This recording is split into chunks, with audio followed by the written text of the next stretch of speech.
Tonight we have some of our signal officers from the basic leadership course here at Fort Gordon from 007 and 006. So welcome, glad you could join us. The Fort Gordon Historical Museum Society was started just this past year, and it's basically being started up to save the Signal Corps Museum. With the construction going on at Fort Gordon, we've lost the footprint for the Signal Corps Museum, and we will not have a location on Fort Gordon for that museum. So we're really working diligently to raise the funds to bring the artifacts back and have the history for the Signal Corps Regimental Association brought back here. So with that in mind, we are actually recording this session tonight for the Professional Development Series, and we'll have an opportunity to share that with other folks to get that. I'd like to introduce Evs Greenwood. Colonel Greenwood is a signal officer for 29 years. He had 2 tours in Viet Nam. He's commanded at a signal company, Signal Battalion level, and also the Army's only air traffic control brigade. So his last assignment here at Fort Gordon was the Director of the Office Chief of Signal, serving as our first Signal Regimental Adjutant, and also as the President of the Signal Corps Regimental Association. Ed still to this day serves on the Signal Corps Regimental Association National Board and has since its inception back in the early 1980s. Ed's going to talk a little bit about the Signal Corps Regimental Association, it's coming about. But with no further ado, Ed, I'm going to turn it over to you, and thank you so much for joining us this evening. I better serve on that board since we were involved with creating it. Best board in the Army. That's right. I believe it, but nobody else will. You can stand, go ahead. Are we going to be serious about this? I think want to so. record you, yes, so Yeah. you just got to be Okay. in front of the TV. First off, let me say it feels good to be with you folks. I find myself reflecting. What's Back up. Okay, never mind. back up? I'm talking too loud. No, I want to capture you. So anyway, I guess we're going to deal with some questions. I don't know the answers to most of them, but we'll try dealing with them. Okay. And I'll share with you whatever I can share with you. So, and I think we ought to mute something, don't you? All right, Let me just take Sure, care. I'll go with the first question, sir. Okay, go ahead. So what was your role specifically in helping to form the Signal Regiment under the Army regimental system? And how Okay. was the distinguished regimental insignia designed? Hang on just a minute, I want to get this thing to work right. No problem, sir. Okay. you want to ask that one more time, please? Well, I think, what was my role in the formation of There the you go. Signal Regiment? That's correct, sir. Okay. Well, let me just start from there, and this may be a good way to get what we're about today. I was what was called the Director of Office Chief of Signal. And when I came here, it was actually the proponent office. General Rogers was the commanding general, and I'd worked for him in the Pentagon. And about that 85, 86 time frame, the Army was going into the forming of regiments. The combat arms had their own regiment structure, but they didn't know what to do with combat support, combat service support. And of course, we're combat support. So they came up with what's called the whole branch concept, which meant the whole branch would become the regiment. That's why you hear the term Signal Regiment and Signal Corps, but Signal Regiment is what the Signal Corps Regiment is. So from that, I got on the elevator one morning with General Rogers. We had a message that came down that said, "Get going from Chief of Staff of the Army, form now a Signal Corps Regiment." I looked at him and I said, "Did you see that, sir?" He said, "I did." He kind of said, "Well, just do something with it." He didn't take it too serious.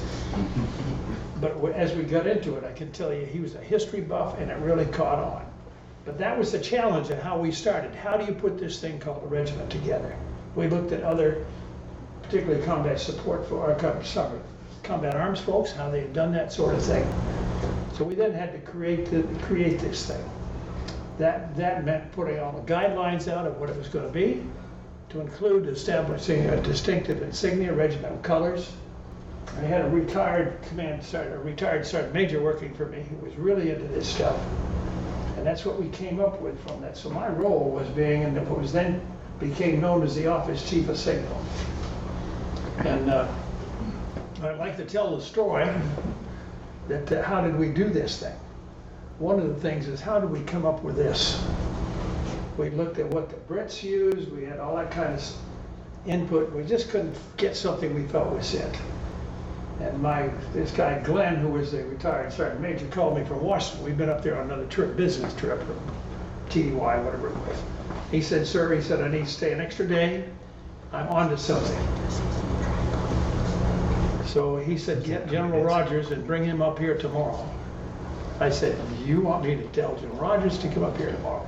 I happened to have a party at my house tonight, and General Rogers is there, and I said, sir, we need to go to Washington tomorrow. He said, what? I said, trust us. And he did. Of course, we knew what we were doing. No, that's not true. So we jumped on a C-12, which we then owned. We owned 2 aircraft. Flew up there and landed at Davidson Army Airfield, and we picked up a rent-a-car, and Glenn was there. And we went over to Dave Kyle's basement, which was a retired Signal Corps colonel who was big into, in fact, he worked in the museums and stuff in Washington. That was his area of interest. And Rogers was still kind of, you know, what are we doing here, you know? And we walked in, I'm just telling you the way it was. So we walked down into Dave Kyle's basement, and he had some framed crests on the wall of different units he'd served, and he built a collection out of these things. But as we got down in the basement, we got into a discussion. He showed us something. He showed us a book called The Order of the Signal Corps, which Albert Meyer had been involved with. It was called The Order of the Signal Corps. And there was a book in there that he pulled out that had in the center of the book, that had the eagle and the flag. So we said, that's a baseline. It seemed to turn us on a little bit. We started saying, okay, how do we build the rest of this thing now? By now, General Rogers was getting excited, and we said, we need to go to Institute of Heraldry. And he, by this point, he was excited. So he said, let's go. So we jumped in a rent-a-car, stopped at a McDonald's, went to Institute of Heraldry. And while we were working with those smart guys that do this all the time, we learned that what we found was that this laurel wreath underneath represents support and strength. So that's support and strength for what we were beginning to see as our regiment. And we're now saying that we've got something to base it on, which was the signal flag. As we got into it further, we found out that Signal Corps generals who had served in combat got a star in the middle of the flag that they carried on the battlefield. We said, aha, we got the first combat recognition. How about that? We're an old Signal Corps, we're a proud Corps. But we found out as Heraldry got into it, the Purple Heart beat us out. So what the star means that is our tie to the combat arms. That's who we support, that's why we exist, and to the Army, but to the fighting force. So that's what it really signifies, is the strength and our tie to the combat arms. And then we came back and said, okay, the regimental home is going to be at Fort Gordon. The motto of the schoolhouse at the Fort Gordon is Pro Patria Vigilans, which is watchful for the country. So with that, we now had what we call a Signal Corps distinctive insignia. It is not a crest. Units wear crest, but the distinctive insignia is that distinctive insignia. So if you want to be straight and correct somebody says crest, straighten them out. All right? So that's the origin of it. So that begins to maybe to answer the question of what was my role in the office chief of signal. Yes, sir. Thank you. And I'm trying to give you a flavor of how things really worked. So as we came back on the C-12 now with General Rogers on board, we had this thing conceptually, a design of it that had been drawn. And at that point, I'd like to say that's where the decision was made that would be our distinctive insignia. General Rogers said, do you think I need to go out to the Signal Corps generals and ask them? We said, sir, you're the chief of signal. If you go ask those guys, you get all kinds of opinion. Take charge, do it. And he did. Not quite that strong, but did. And so then we got back. I told him the other thing is my office was called Proponent Office. And I told him on the way back we needed a name for my office. And I said, sir, I'll have you a decision, a recommended name by tomorrow morning, or by noon tomorrow. He happened to pop by my office about 8 in the morning with some kind of question. When we went in, he sat down, prior to that, I'd had some of my staff guys, including the sergeant major, trying to figure out what do we want to call it. What do we want to call our office? And so we, on the whiteboard, I had written 3 options of what we wanted to call it. So General Rogers had come in with a question, I dealt with whatever that was, and we were walking out, I said, hey, sir, you want my recommendation, our recommendation of what we're going to call my office? And I pointed to the whiteboard and it said, Office Chief of Signal. He said, approved. We were rolling. And I said, when do we start calling us that? He said, now. And I walked out. Janice, my secretary, was there. And I said, answer the phone from now on as Office Chief of Signal. So she jumped on it. Chief of Staff's office called in and said, you can't do that. You can't do that. I said, you tell the chief's office, I got a guy wearing 2 of these things on his collar. I said, do it. So that's just the way it happens. Is this going okay? It absolutely is. So, long answer, but what was my role? It was putting that together. Then from that, we had to develop a lot of the implementing guidance and how we're going to do it.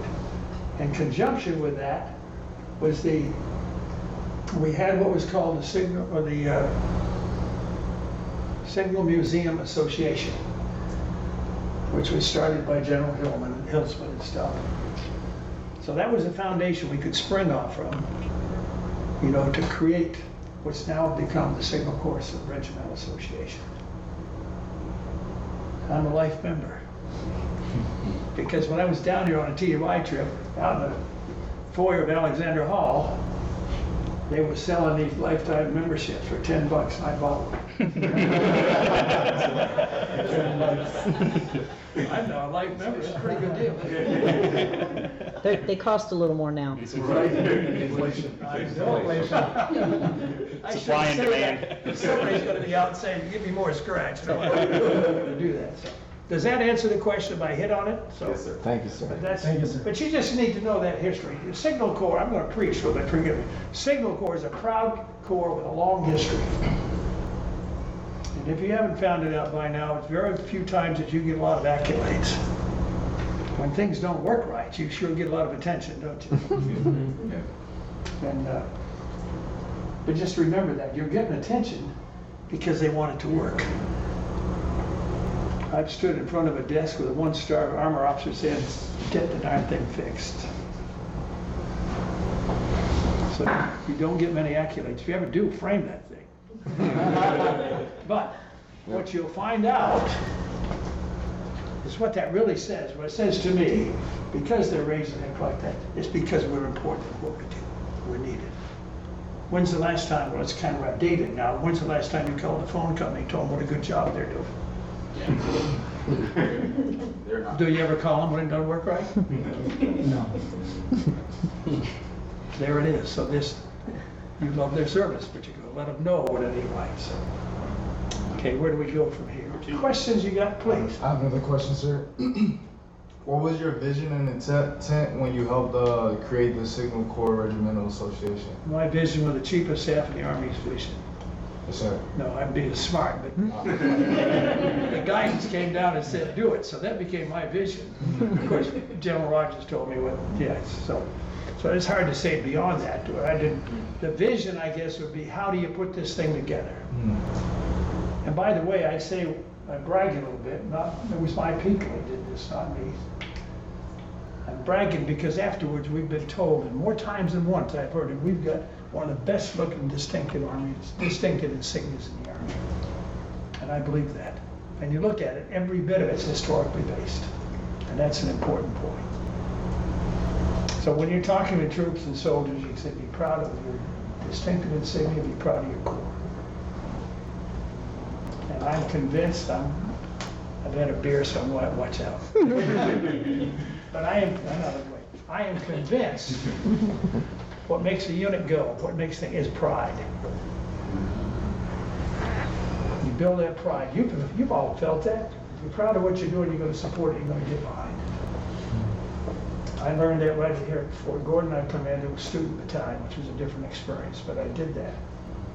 But I found out pride. I wouldn't believe. I walked out, I was getting new students. Now, I hadn't been promoted yet to lieutenant colonel. I used to say, you just joined the best battalion in the Army. You know why? Because we make it that way. And we figure around here we're going to go first class. That's the only way to go. So whatever we do, we're going to be proud of. And I learned I didn't have to change, my NCOs, we didn't have to chase haircuts. Troops took care of that themselves because they were proud of what they did. I'm getting off track. Sir, speaking of pride, given your time at Fort Gordon, what were you most proud of? What were you most proud of? I think what we're talking about tonight. No, I'm proud of really the people I served with. I had good people.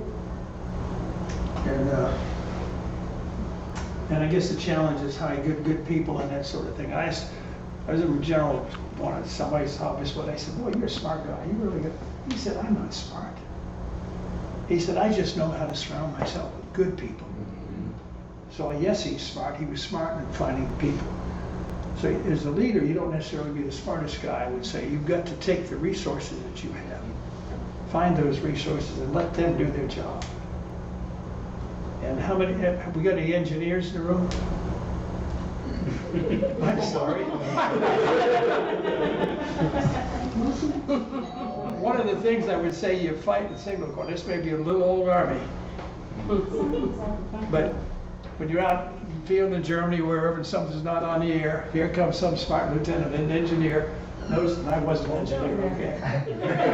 He comes in, he knows how to get that system up on the air, he walks away.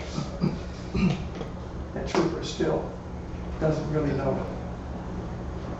So that's, I forget where my train of thought was going, but that's what we used to call them knob dickers, because they would kind of screw them up. So in other words, the thing is, one of the things you'll learn from NCOs, they'll teach you this.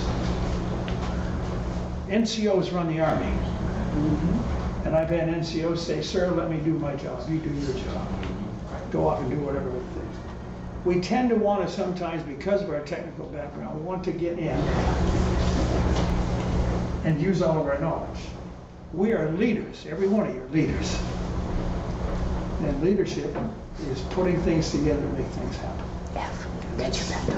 Oops, sorry. I like to be close. I know you do. All right.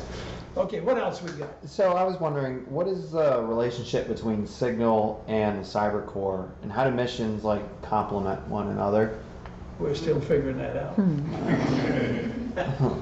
No, I think you've got to remember, Signal Corps is communications, all of that relates under that umbrella. Cyber is bigger than that. It's protecting all of that stuff we've got out there. We're literally still trying to figure it out. You listen to General Fogarty and others talk. We're learning that as we go. And that's not a bad thing. I mean, that's help us find our direction and what we're going to do. I'm not sure that answers your question, but that's where we're headed. Sir, how have the posts in the missions changed since you were here serving? A lot. Okay, and yeah, that's what happened. Change takes place. It happens. You got to roll with change. You tend to want to fight change. We as humans tend to fight change, don't we? What is an expression I saw? It says, change what you can change and manage what you can't. And you'll face change, you know.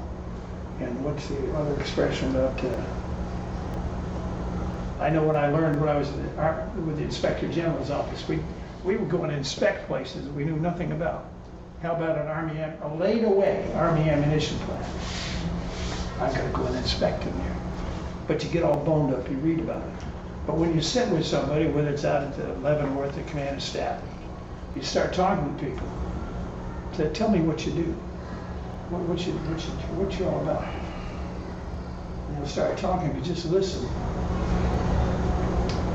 Then you can pick up and say, why do you do that way? Why do you do that? Sometimes literally, that's a good question. Why do we do that? The Army Inspector General is looking at problems in the Army, dumb things the Army was doing.